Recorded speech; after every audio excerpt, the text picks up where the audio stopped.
All right, there are 129 FBS schools. The college football playoff has room for 4 of them. Heather Dinich here. You deal with the people.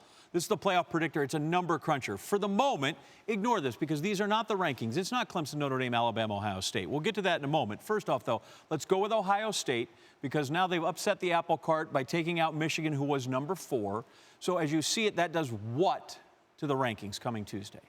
Well, I think they get a little bit of boost. Obviously, Michigan falls out. So I think the selection committee on Tuesday goes with Alabama and Clemson. Selection committee chair Rob Mullins has said those 2 teams have separated themselves from everybody else. And then I think Notre Dame stays at number 3 with a win at USC. Number 4, Georgia gets a boost. And then I think Oklahoma still has the edge over Ohio State for the 5 and 6 spots. Okay, so now we go to the predictor where we've got Clemson 98% chance to make the playoff. USC, that's a win for Notre Dame, so they jump up to 99. So these 2 look like they're home. Notre Dame doesn't have another game. So their resume is complete for what they're going to see. Clemson, they pretty much think they're going to take care of Pitt. Alabama has to play Georgia in the SEC championship. We'll get to that game after we talk about what eventually, because somebody's going to lose there, becomes sort of the Ohio State-OU argument.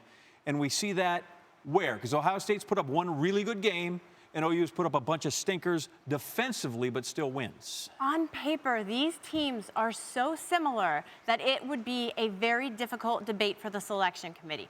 When you look at what Ohio State has done, they have the best win against Michigan. They have the worst loss against Purdue, a 6-6 team. Oklahoma went on the road and beat West Virginia. That's good. Their loss to Texas, not so bad. And then when you think about what these teams, what they can do in their conference championship games, with Ohio State beating Northwestern, a ranked team. Right. Okay, Oklahoma possibly getting a better win against Texas.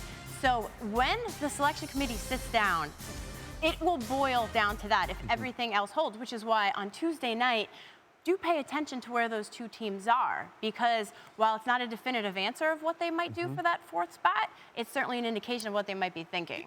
If Oklahoma goes down there to Arlington and beats Texas, does that erase the first result, or does it just go, here's another result? It says here's another result. It doesn't take away the fact that they lost, but they lost a close game on a neutral site. And here's the thing, there will be selection committee members in that room who will have a problem with the fact that Oklahoma has given up 40 points in each of its past 4 wins. Correct. There are former coaches in that room. Frank Beamer's a defensive-minded guy, Beamer ball, you know. So by that? We'll see what they think about that. Okay, now I surmise that in the end of this, it's going to be the first year the SEC gets 4 teams in the bracket. You tell me that's probably not going to happen.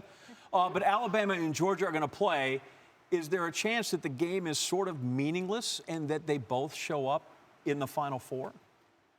There is a chance, but only if I think Alabama loses a close game. And at that point, then you're looking at 3 teams for that 4th spot. You're looking at a 1-loss Alabama, 1-loss Oklahoma as Big 12 champ, and 1-loss Ohio State. And there is a very good possibility that Alabama could unseat 2 Power 5 conference champs. Well, and last year, they both ended up there, and then they both ended up in the title game. It's Heather Dinich, and stay tuned, because a week from Sunday is when it gets really, really good, because we'll have our 4. Thanks so much. Thanks.